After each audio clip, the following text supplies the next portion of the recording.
उपन्यास चित्रलेखा के 11वें परिच्छेद का कुछ अंश मैं यहाँ वाचन कर रही हूँ। चित्रलेखा ने अपने जीवन में न जाने कितनी बार प्रेम की व्याख्या की थी और प्रत्येक बार उसने अनुभव किया था कि उसका पिछला निर्णय गलत था। सबसे प्रथम प्रेम चित्रलेखा के लिए ईश्वरीय था। उसने अपने पति से प्रेम किया था। उस प्रेम में पवित्रता थी, पति के प्रति निसीम भक्ति थी। पति से प्रेम में चित्रलेखा ने अपने अस्तित्व को पति के अस्तित्व से मिला दिया था। नहीं, उसने अपना अस्तित्व ही मिटा दिया था। वह हंसती थी पति को प्रसन्न करने के लिए, वह बोलती थी पति को प्रसन्न करने के लिए, यहाँ तक कि वह स्थित थी केवल अपने पति के लिए। उसके जीवन का प्रत्येक पल उसके पति को समर्पित था। पति उसका विश्व था, परमेश्वर था और अस्तित्व था।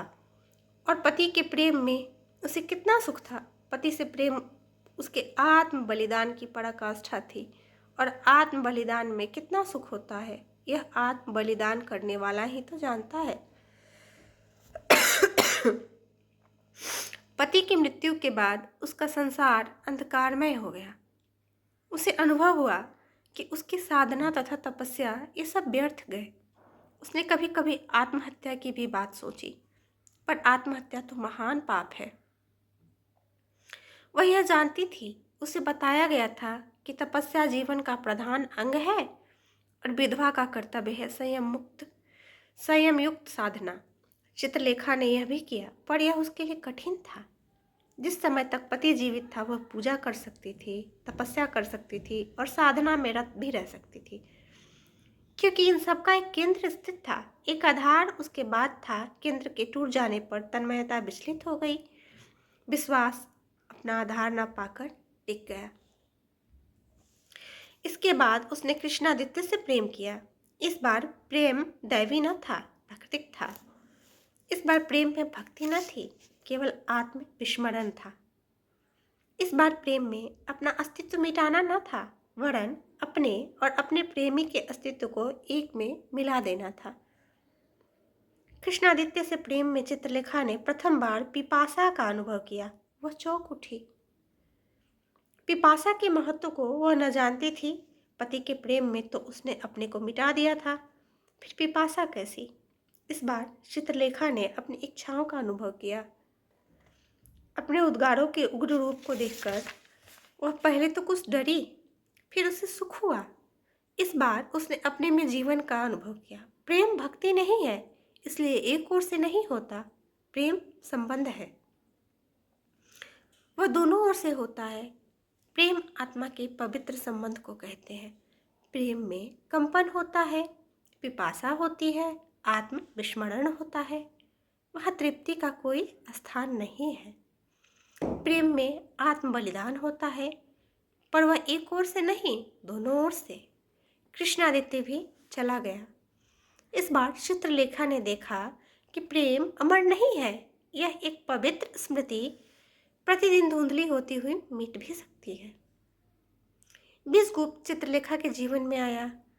इस बार चित्रलेखा ने प्रेम में केवल पिपासा और कभी कभी आत्मविस्मरण का अनुभव किया, आत्म बलिदान का नहीं। इस बार उसने प्रेम की मादकता को देखा। इस बार प्रेम के साथ उसने ऐश्वर्य तथा भोग विलास के मनोहर रूप को देखा। चित्रलेखा ने एक नई बात और देखी, जीवन में केवल प्रेम ही नहीं है और न प्रेम जीवन का एकमात्र आधार है। प्रेम के साथ अन्य उद्गार भी होते हैं। उसने यह देखा कि स्वयं प्रेम केवल कुछ दिनों तक के सुख का आधार हो सकता है। उसके सुख को अस्थायी बनाने के लिए आत्मविस्मरण होना आवश्यक है, पर आत्मविस्मरण प्रकृति से असंभव है। इसलिए आत्मविस्मरण को उत्पन्न करने के लिए मदिरा की आवश्यकता होती है।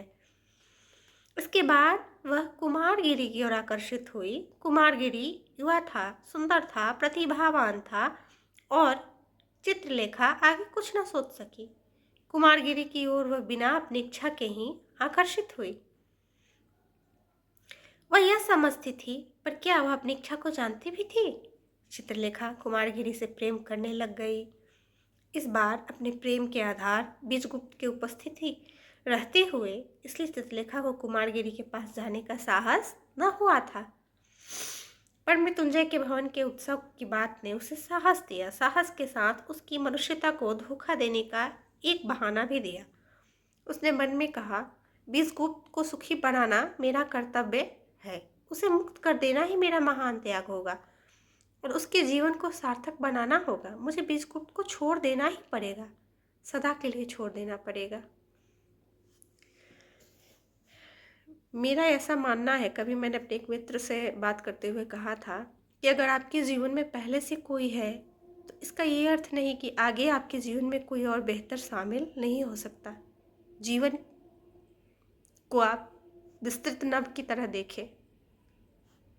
जितने भी लोग आए उनसे प्रेम से मिलें, उन्हें अपनाएं। क्या पता जो आपके जीवन में पहले से है उससे ज़्यादा जो अभी आया है उसे आपकी ज़रूरत हो।